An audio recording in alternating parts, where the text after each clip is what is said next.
Hey everybody, wanted to give y'all a update on our garden. So we had a big rain over the weekend and yesterday, and things are really starting to pop out. Y'all come along for a walk. So I just got done picking a few things. We've got a few cucumbers and a solitary cherry tomato today that were ready.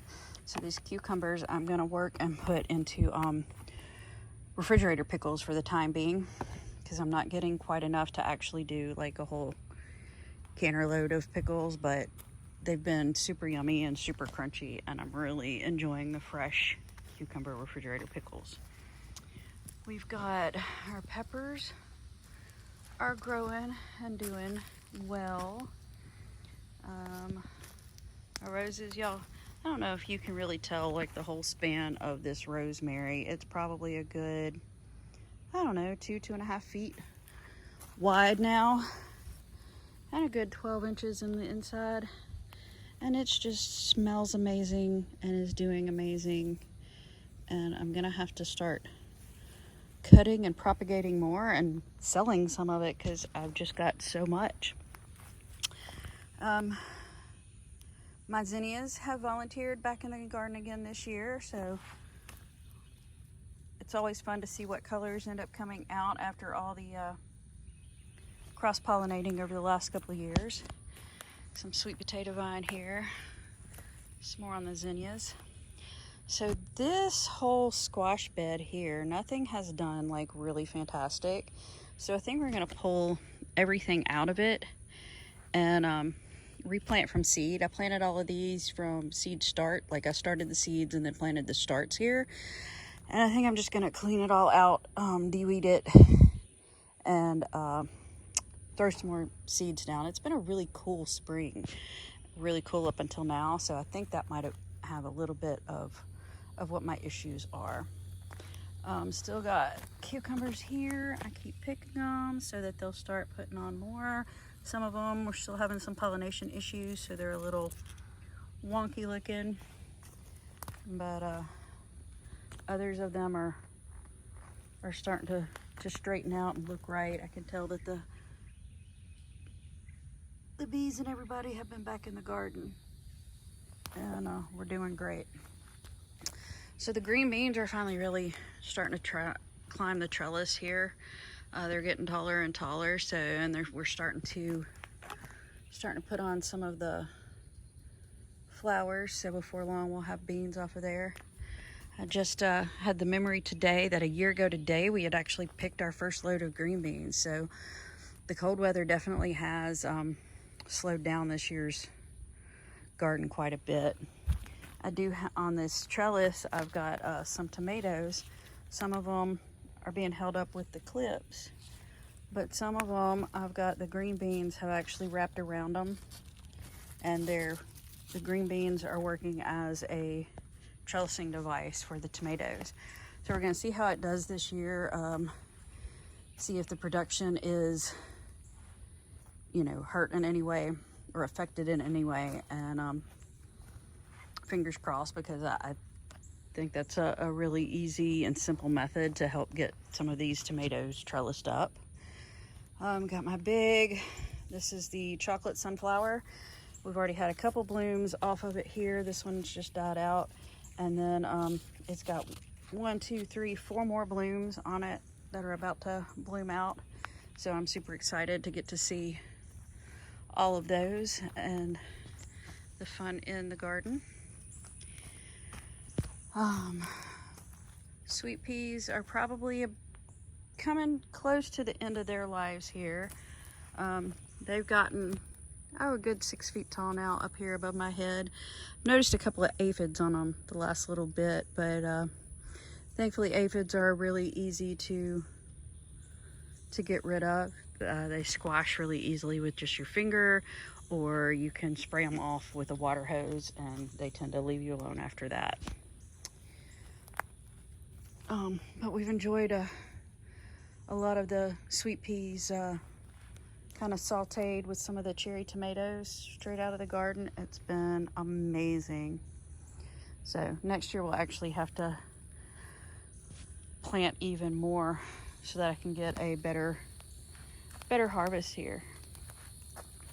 And then on to the tomatoes. So to give y'all some insight, we've got several different varieties of tomatoes here in the garden.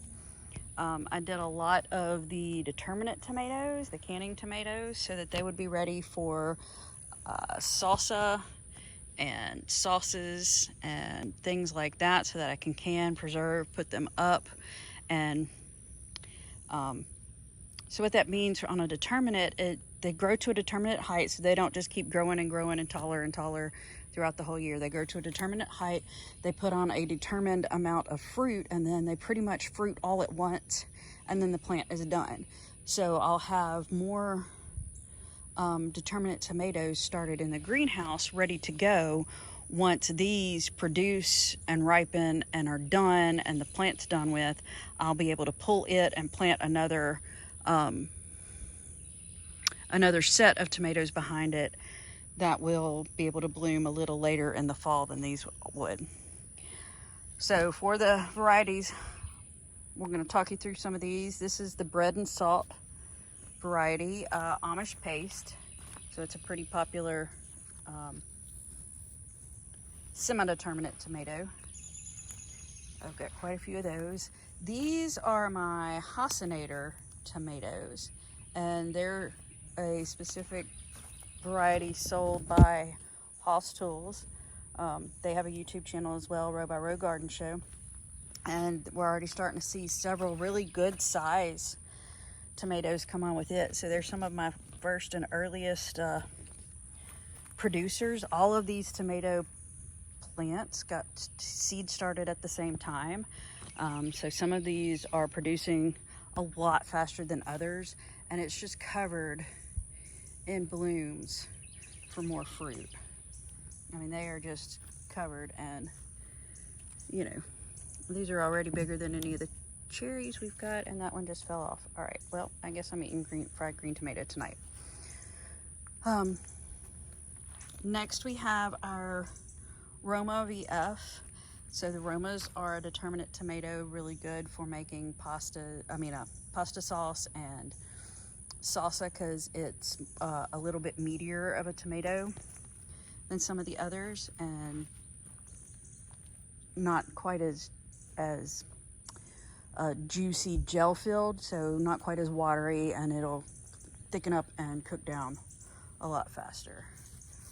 These are a new variety that I'm trying this year called Invincible, and I have to say, like, they're putting on quite a few different sets with lots and lots and lots of fruit on these sets already. So they're still tinier than the Hasinators were, but they are packing a mighty punch. These couple are the San Marzanos. They're another paste tomato. Then we have our Black Beauty tomato. Doesn't have any fruit yet, but it does have these pretty flowers. And the stem on this one is a dark purple, kind of chocolatey brown color. So the Black Beauty tomatoes, when they're fully ripened, they're going to be like this glossy purple black looking color, and the fruit's going to have red streaks through it when it's done. I do have one Cherokee purple here. It's a pretty common purple variety people have heard of. This monstrosity right here, that is our Aunt Ruby's German green tomato. When it's fully ripened, it's still a green tomato, and it'll have kind of like these little green looking zebra stripes to it. Next to this is the Purple Boy, so it'll be another purple tomato when it's ripe, and they've got quite a few good size on there. It's the purple version of the Better Boy tomatoes that you can find. Next we have this Perron sprayless tomato. It's going to be a little later producer, just starting to get some blooms on it, but it's supposed to be a little more insect and disease resistant than some of the others, so we're giving it a shot. And then the Floridade tomato. This one was kind of bred back in, I don't know, the 50s or 60s, I think it was, at the University of Florida. And he's had kind of a strange little growth here. He's a little turned upside down, inside out. But he is just loaded with flowers. So we'll see how he does in the upcoming weeks. And then we've got Marglobe and the white Tomasol here. So this will be a creamy white tomato when it is fully ripened. It'll go from a green to a cream color. So this is this week's kind of little garden tour. Y'all comment below. Let me know if you have any questions, if you'd like a little more information on any of the varieties we have. Let's see if I can zoom in a little bit here. Y'all see my my Katrina rose, the Peggy Walker rose. It's finally starting to climb up our windmill here. So super excited to have that. I can't wait till it pretty much like completely envelops the whole of the windmill there. And then our little asparagus bed back here, it's still pretty new. So we're letting all the asparagus go to fern this year to help strengthen everything. And then in the next couple of years, looking at having quite a load of asparagus. So y'all, thanks for joining me today in the garden. I'm really happy that y'all are here with me and you've come along on this journey. Don't forget to click the like button, subscribe if you hadn't, so that y'all can continue to watch our garden journey and watch us grow. Y'all have a great week.